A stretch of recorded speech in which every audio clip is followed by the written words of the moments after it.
I don't believe that any place is full of completely bad, right? Like you have to seek out and find the people who are going to nurture you in any place, because you're not going to find a place, right? We're imperfect people. Right. So I don't know that you're going to find, like, it might be a better fit somewhere else, but I also encourage you, if you find yourself in that situation, to say, okay, who here can I go to? Welcome to Hallway Conversations. We're a trio of educators who have plenty of questions about teaching and learning and school culture, and we believe in the value of collaboration and reflection as we seek to keep growing as teachers. So this podcast is our place for thinking out loud together about issues in education and why they might matter to Christian educators. Welcome to the conversation. Hello everyone, welcome to Hallway Conversations. My name is Matt Beamers. I'm Abby DeGroat. And I'm Dave Mulder. Our deep hope is to create safe space for all of us to learn together. And our desire is that you might be encouraged in your work and encouraged to go back to your classroom, your staff room, your boardroom, or your hallway and play around a bit. And while teaching and education is a serious business, we try not to take ourselves too seriously. Whether on the podcast or in the hallway, we like to poke fun and laugh, and we also try to carry each other's burdens. And we think this is what it means to live in Christian community. If you are new to Hallway Conversations, the general format is that one of us brings a question and we explore our own thinking. We also appreciate getting questions from you, our listeners. So if you have time, please email us or send us a recording of your question to hallwayconvospod@gmail.com. That's hallwayconvospod@gmail.com.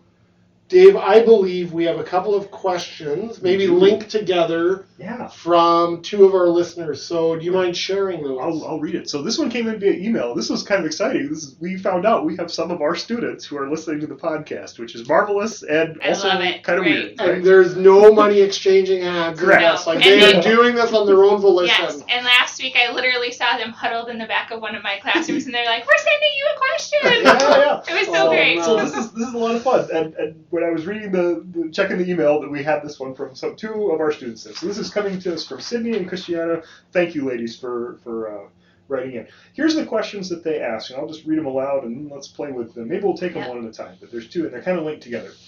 So here's the question. Say we as teachers find ourselves in a school in which the environment and relationships among colleagues is less than positive. While we love the students we're with, we also notice that this negative environment is affecting our emotional well-being and how we feel being in the school. How do we balance a devotion to our students' learning as well as the more professional side of working with fellow faculty? Should we stay in this environment or should we look for other opportunities? So that's a big question. And then kind of a related one, they say we're in our senior year of college and we're starting to look for education jobs. What are the most important questions we should ask during interviews? And I love both of those. So let's maybe tackle the first one though, right? So if we're in a negative environment, we're realizing like we love the kids that we're working with, but we're maybe in kind of a negative environment with colleagues. What do we do with that? Should we stay in this environment? Should we look for other opportunities? And did they ask him that, just to clarify, Dave, in the question, did they say like they noticed that this was having an impact on their own emotional It does well-being? say that in there, I think. Yeah. So I think it was a little bit of a hypothetical. Yeah. But Yeah, so, hypothetically speaking, if you notice that it's starting to negatively impact you, what do we do? What do you do like to me, that's the reason I clarified that, because I think that's a really important line actually. Yeah. Like we need to be in a place where, like for us to be, we need to be well as teachers. Yeah. And for us to help our students be well emotionally, spiritually, like, because part of teaching, right? We know this is so much more than just teaching content, right? You are partnering with parents in raising these kids. They're with you 6 or 7 hours a day. And so, that there's for sure a level of dedication and commitment, but you talked earlier this season, Dave, or last season, about the emotional labor of teaching. Yeah, right. Right? It takes its toll. I mean, now more than ever, we know this from friends of how difficult it is just with COVID and for other reasons. And I guess I'm beginning to think more and more that teachers, in order to pour into students and to give them what they require beyond the content, that if we're not emotionally and physically well, it becomes virtually impossible. It's not good for ourselves as children of God, if we're not flourishing, but then it's also it's impossible for that not to impact your teaching. Like it's Yeah. going to do something to you as a teacher. Right. So that's the first thing, I guess, that's jumping out to Mhm. me is like we need to flourish, like, and you need to be flourishing at some level in order to do well in the classroom. Right. I don't know, Abby. Yeah. When I was thinking about this question, a resource came to my mind that I sometimes share with my senior students. And so, Christiana and Sydney, you might get this again in class. Yeah. Hey, that's great. But I'm going to share it now too. It's actually written by a gal named Jennifer Gonzalez, and she runs the blog Cult of Pedagogy. Have any of you ever Oh, it's been good on stuff. it? Yeah, it's awesome. And she has a piece on there, and it's actually a piece of creative writing called Find Your Marigold, the one essential rule for new teachers. And I'm just going to read a very short excerpt that kind of gets at the essence of this text. So it says, many experienced gardeners follow a concept called companion planting, placing certain vegetables and plants near each other to improve growth for one or both plants. For example, rose growers plant garlic near their roses because it repels bugs and prevents fungal diseases. Among companion plants, the marigold is one of the best. It protects a wide variety of plants from pests and harmful weeds. If you plant a marigold beside most any garden vegetable, that vegetable will grow big and strong and healthy, protected and encouraged by its marigold. Marigolds exist in our schools as well, encouraging, supporting, and nurturing growing teachers on their way to maturity. If you can find at least one marigold in your school and stay close to them, you will grow. Find more than one and you will positively thrive. And then she spends the rest of the piece kind of identifying other plants that exist in schools, right? Sure. Like beware of the walnut trees who kind of suck the life out of everything, Yeah. which, and then there's some other like types, right? Like Kid Hatin' Kate and Retirement Dan. And Oh man. right, the ones who's like 2 ways, Yeah. 2 days away from retiring all the time. I'm out of here, just wait. Yeah. 20-page Tina, who's got like impossible standards, and Hattie, who hates the principal. Yeah. Right? My time, I'm Margaret. sitting right here. I'm sitting Yeah. right here. I'm the principal. Who counts the number of minutes she got for lunch, right? Ooh, You know, so, and it just says, like, get what you can where you can. So take what you can from people, but find those people who are willing to pour into you and help you thrive. And I just, when I hear that question, I think, I don't believe that any place is full of completely bad, right? Like, you have to seek out and find the people who are going to nurture you in any place, because you're not going to find a place, right? We're imperfect people. Right. So I don't know that you're going to find, like, it might be a better fit somewhere else, but I also encourage you, if you find yourself in that situation, to say, okay, who here can I go to, right? Who is the person that I could grow next to? I'm hearing you kind of say, like, bloom where you're planted to Right, some degree, kind of. right? To pick up on the flowering Yes, analogy. yes, too, and that's but- not to right. make light of what you were talking about either. No, Right, there are some situations that become untenable. Totally. Well, and I think that's and I'm where, not saying stay. No, but I do absolutely not. Like I do think, like, for me, I right away thought of one of Dave's answers sometimes when I ask him a question is it depends. Yeah, And totally. part of it Totally. depends how you're wired. Like, Yeah. I had a discussion in one of my grad ed classes last night about the question was what brought you to your job and what keeps you there. Oh yeah. And then how important is culture Mm-hmm. to keeping you there or having you leave. But one of the things that came up was, like, there's some people who are wired where when they're in that situation where they feel like they're in the middle of a negative culture, like, they thrive, like, they want to be part of turning, the way they're wired is, I'm going to step right into that and I'm going to be part of the solution. Right. And there's other people, for the way they're wired, is to say, this is untenable, and for my own best interest, and it doesn't make you a selfish person. I want to be really clear about that. No. For my own well-being, and actually for the well-being of my students, this is untenable, and I actually have to remove myself from this situation. And neither is actually wrong. Like, one is not being, one is stronger, one is weaker. No. One is just knowing yourself. And so it doesn't mean for someone to leave doesn't mean you're not dedicated to your students. Like I would feel like that's a sense of false guilt. I do think though, like in thinking about, I think one of the things we need to think about as school leaders around this idea of teacher retention is what is it like to be in a school where you're asking, what does it look like where school leadership or even colleagues care for each other, which goes a bit of, like, what does care look like in this school, which goes a little bit to the second question that they're asking, what is a good interview question? And one of the questions that I would be thinking related to this topic is tell me about your culture of care. Tell me about what you do well in terms of caring for each other, and tell me where gaps exist. Like, who cares for the teachers? Who cares for the school leaders? I want to know that. Right. And so I want to be careful in saying to them, it depends on who you are and what you need, and just to be honest. But if you are going to remain in a place and you're going to dig in and like this is worth fighting for, and I do love that, it is virtually impossible to do that alone. Yeah. Like, who are the people who are fighting for the same things? Yeah. And surround yourself with them, those life-giving people, and say, this is we're in the boat rowing the same way. Totally. Instead of what my friend would say, instead of the hole drillers, right? Putting the hole in the boat, right? And so, I would say surrounding yourself with the right people is a key part of this. And they are there on that staff. You might have to build a relationship, just like hole drillers are going to be there. So one of our friends, Darren, tweeted just the other day. He has got an education thought every day, right? And he'll tag people in it and stuff.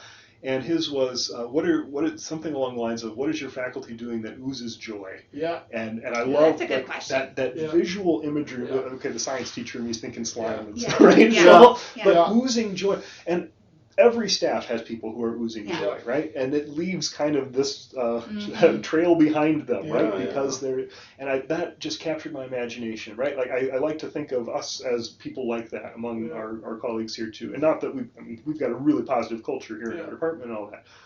But what are we doing that's prompting that? That's leaving that on our cultural dust. Cultural. That's a good way of thinking. Right. Like, just to say, like, and that also would be a great interview question. What does it look like when people ooze joy, or what brings joy? But I also like, and I've mentioned this before, my friend Danny, his line above his door is a sign above his door that also says choose joy. That's right. Right, and there are days where you have to choose it to say, because there are hard days, there are long days, physically spent, you're emotionally spent, you don't have much to give, and some days you have to choose joy. And I think in addition, to be in a place at times where it's okay, even as a teacher, to not be okay. That doesn't mean you have to be down in the dumps. That doesn't mean you got to be complaining about everything.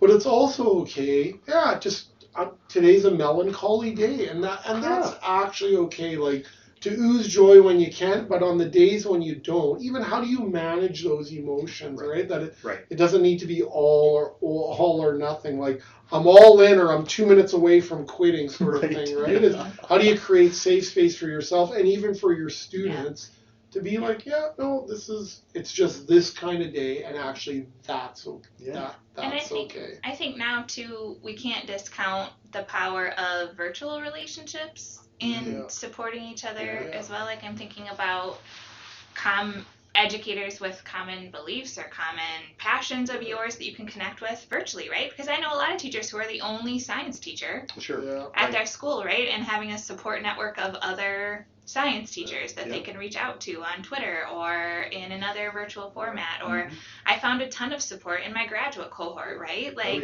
groups that you're put in or that you can otherwise virtually interact with that can act as those people who nourish you as well. Yeah, there's such a myth somehow that, like, because it's a virtual relationship, that it's not real, right? And I think that's a real shortcoming of our language that we talk about. Like, because it's online, that makes it virtual somehow. Like, no, you can have very real, supportive, kind, encouraging friendships, even at a distance. Right. Oh, I think about that. I mean, I've shared with you guys earlier, I was part of a cohort when I was doing my doctorate. I finished that 5, 6, 7 years ago now.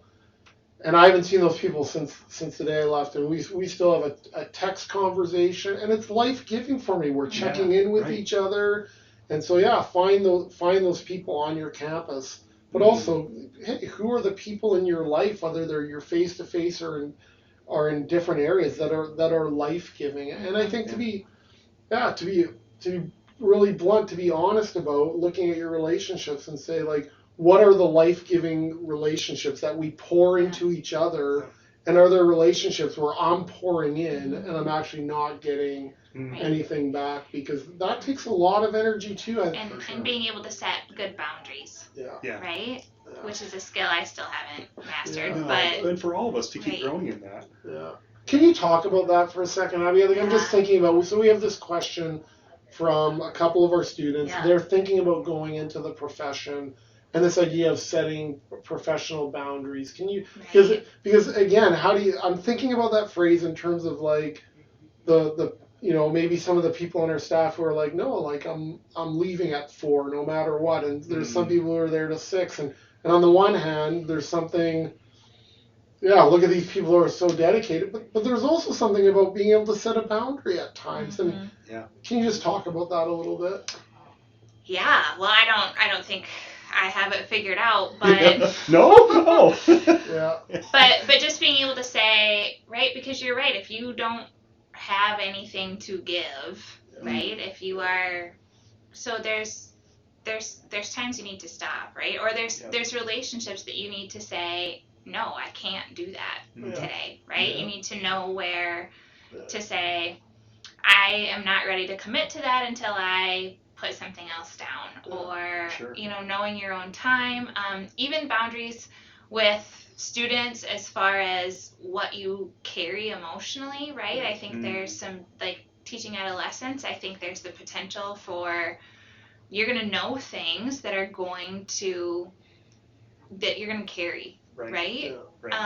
About students and about their lives, and to be able to give that to God in many ways, right? And carry it appropriately, but not get sucked into that in an unhealthy way. I think even there, like, to try to discern, like, what is mine to carry, and what is mine not to carry, or to be able to say, who are the other professionals, like professionals in the building. I can't help you with that, but we have a wonderful school counselor. You need to talk. You need to get that help, right? That doesn't mean you don't. In fact, you do it because you love that. Right. It's not that you don't care; it's that you care enough to point them in the right direction. And I think that's one of the hard things about setting boundaries. The work of teaching is often very consuming for us, because to do this work well, like it's hard. Like when we're during work hours, we're almost always with the students, and so how do you prepare? How do you give feedback? All those other pieces of it. And so to kind of right size that work, this is something that I'm continuing to grapple with 20 some years into this, right? And so small things, but like committing to saying, yes, I will respond to emails within 48 hours. Actually, I try to do it within 24 hours, right?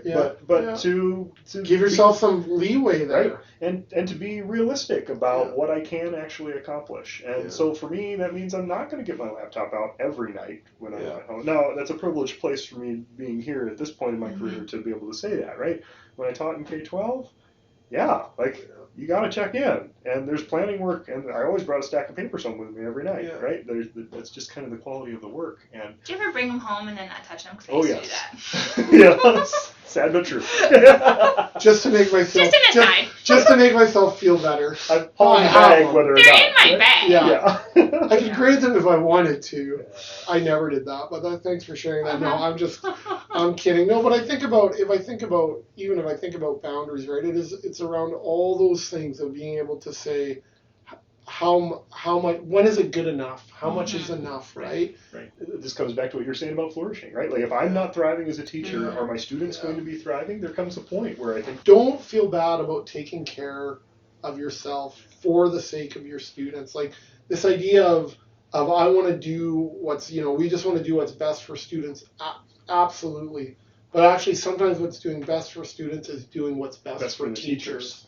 Right? That those things are not mutually exclusive, actually. And I know I've been there as a principal. I just want to give students the best experience they can in our school. Absolutely. Maybe doing that means taking care of the teachers. And I don't think I always understood that when I was a principal, to be perfectly honest. Let's shift to their second question though a little bit. Mm-hmm. A couple minutes here. Let's just brainstorm.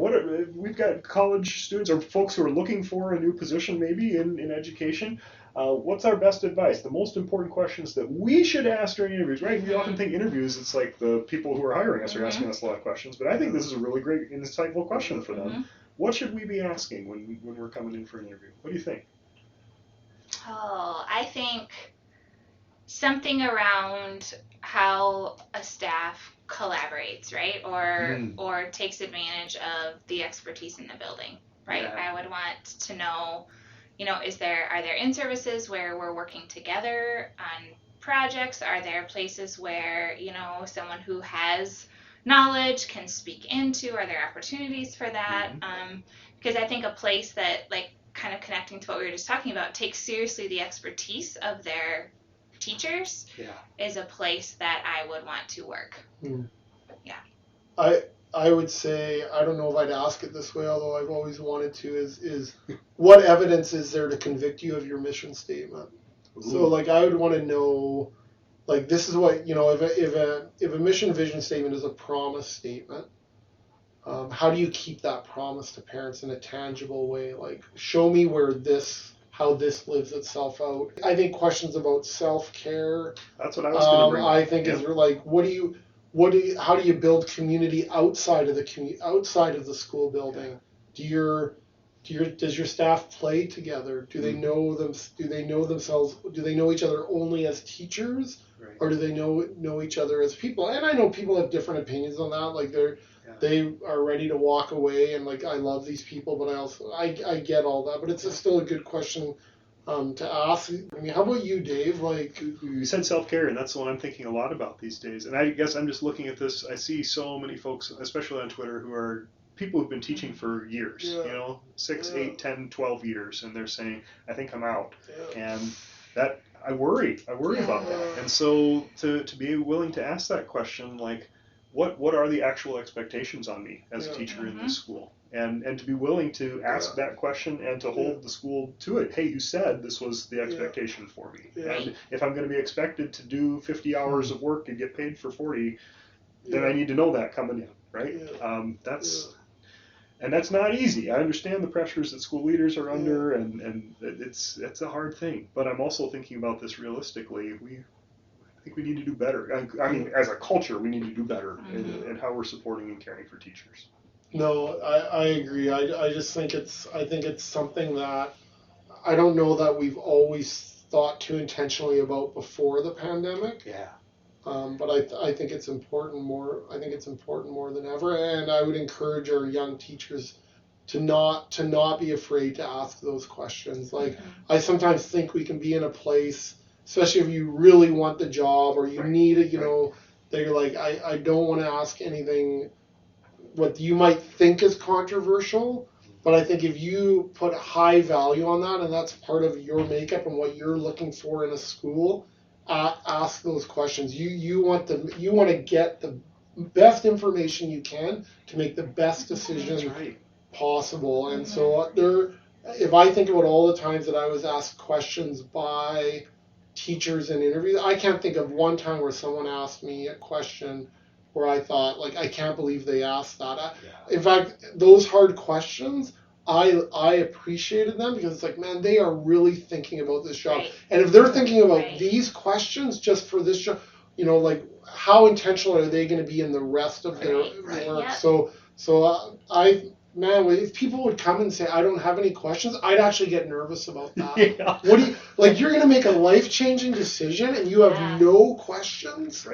So kudos to our students who come asking questions. 100%. That's why, like, and I want to commend the students who are asking this question. And I mean this, and take it out. I love that you're thinking about that. Totally. But ask harder questions than easier questions. I think that's actually really, really important. Friends, we know that your time is valuable, and we want to thank you for joining us in the hallway today. Thanks for the good, God-delighting work that you're doing, and we hope that the Lord gives you what you stand in need of this week. Finally, we'd like to send you into your day and this week with a blessing. So to our listeners and our students, who we are so thankful for, may the Lord bless you and keep you. May the Lord make his face shine upon you and be gracious to you. May the Lord turn his face towards you and give you peace, and give you peace, and give you peace. Amen. Thanks for listening, everyone. Have a good week. This podcast was quite literally dreamed up during one of our actual hallway conversations. Our music is by Ethan Mulder. Hallway Conversations is an independent podcast created and produced by Matt Beamers, Abby DeGroat, and Dave Mulder. Thanks for listening.